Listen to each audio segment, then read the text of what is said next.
Okay, so I see that some wind has started picking up already. It's past 1 o'clock lunchtime.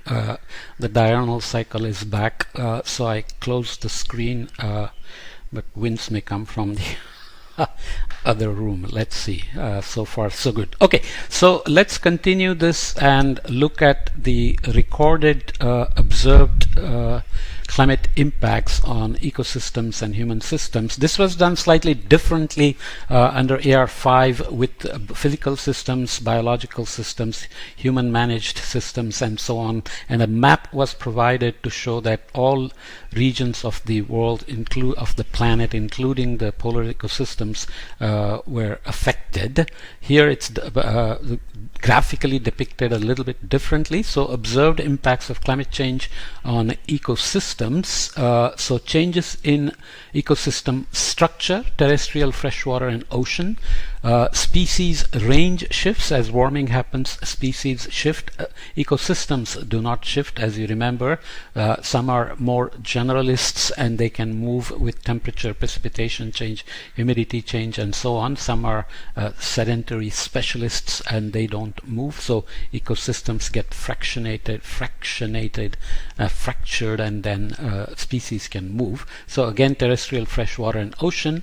And changes in timing or phenology. So early arrival of spring, late arrival of winter, and insect infestation, all sorts of things change. But phenology is just the seasonal evolution of the life cycles on terrestrial, freshwater, and ocean ecosystems. And confidence in attribution to climate change is depicted as high, medium, and low, with blank circles indicating limited or insufficient evidence, and there are some places where it's not applicable. And impacts to human systems in the next panel are shown as increasing adverse impacts or increasing adverse and positive impacts in these regions. So the size of the circles here are not that important. They don't change so much. So we are looking at global impact, and there is high confidence in attribution to climate change in terms of changes in ecosystem structure, range shifts, and phenological changes. Whereas if you look at areas, regions, Africa, Asia, Australasia, Central and South America, Europe, North America, small islands, Arctic, Antarctic, Mediterranean region, tropical forests, mountain regions, deserts, and biodiversity hotspots, you can see that there is basically high confidence in the terrestrial impacts all over, except there is medium confidence in Antarctica. You don't get that many observations. Freshwater ecosystems, again, lots of regions with high confidence, some with medium, some that have not enough data, and there is deserts where this is not applicable in this metric. And same thing for species shifts, various levels of confidences or lack of data. Ocean is harder, of course, but changes in ecosystem structures are observed in most places, and similarly, range shift data is not often enough, or it's not applicable here in tropical forests and so on and so forth. And changes in timing, there is again not enough data, or confidence is medium and low. So obviously, as data keep increasing, especially from remote platforms, drones, gliders, robots, and so on, remote places in the ocean or in deserts will increase, especially hopefully over Antarctica as well. But news is not that great anyways. There are observed impacts of climate change on ecosystems basically over the whole planet.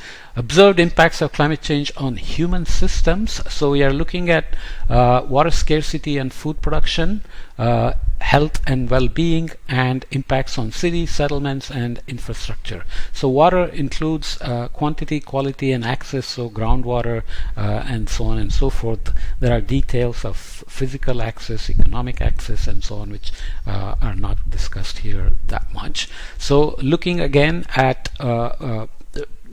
negative, so increased adverse impacts, increased positive impacts or negative impacts. So globally, in water scarcity, there are regions which have benefited, regions which have gotten worse. Similarly, agricultural crop production basically increased adverse impact. Animal and livestock health and productivity, not enough data. And fisheries yields and aquaculture, medium confidence, all these are medium confidence, increased adverse impacts. If you look at health and well-being, for example, infectious diseases, adverse impacts with medium confidence, but heat, malnutrition, others, increased adverse impacts with high confidence. Similarly for mental health, climate change impacts on mental health with high confidence, we can say there has been increased adverse impacts. So this is something that has to be kept in mind, especially when people keep on hammering negative news about climate impacts, even when there is high uncertainty or solutions and adaptation measures are not emphasized enough. So people, especially young people, can become hopeless or feel hopeless. Displacement, again, high confidence that there has been adverse impacts. So let's just do the global part and then flip through the others. Impacts on cities, settlements and infrastructure. We are looking at inland flooding and associated damages, floods, storms induced damages in coastal areas, damages to infrastructure, damages to key economic sectors. Okay, so urban climate change impacts are climate change contributions from cities and adaptation issues are of course very unique. Vulnerabilities are unique because a heat wave over an urban center can affect the slums and poor neighborhoods very differently than the rich neighborhoods, and in urban settings you always have sharp gradients between rich and poor people. Economic activities offer lots of opportunities and attract people to city centers, but then damages to key economic sectors have to be tracked as well. So with high confidence we can say that inland flooding and associated damages have grown in adverse impacts. Similarly, flood and storm induced damages in coastal areas and damages to infrastructure as well. With medium confidence we can say that globally damages to key economic sectors has been negative. So you can see now various regions have lots of adverse impacts here in Africa, all negative with high or medium confidence, except mental health. There is not enough data. And the gray is when you have low confidence. So there is low confidence on some things. So Asia, some positive impacts on agricultural crop production, but and maybe also in water scarcity, more rainfall, more water availability and so on, but largely negative impacts. And similarly across all ecosystems and human systems, especially Arctic, low confidence here in water scarcity, but agriculture and crop production has had positive and negative impacts.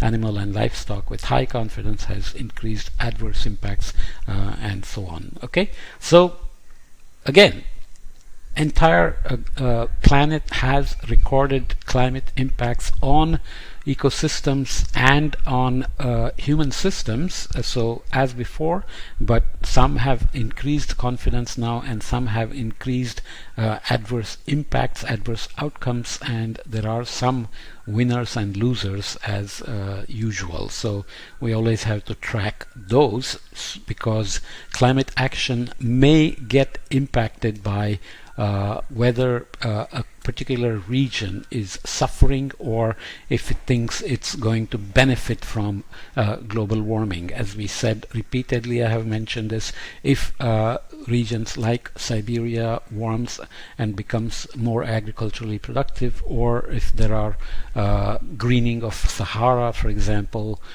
so regionally, locally, you can potentially have beneficial effects, so you will have winners and losers. So then when you drive agreements towards climate action at global scale, how do you incentivize people who are benefiting to take climate action, which they may see as not advantageous to them? So these kind of regional details are needed when one considers hazards at a local and regional scale, vulnerability and exposure at a regional and local scale, and the associated risks and how they translate to livelihoods and so on. So obviously lots of regional information is needed to make good choices on global agreements and translating them to local adaptation issues, and making sure that it's not maladaptation, or that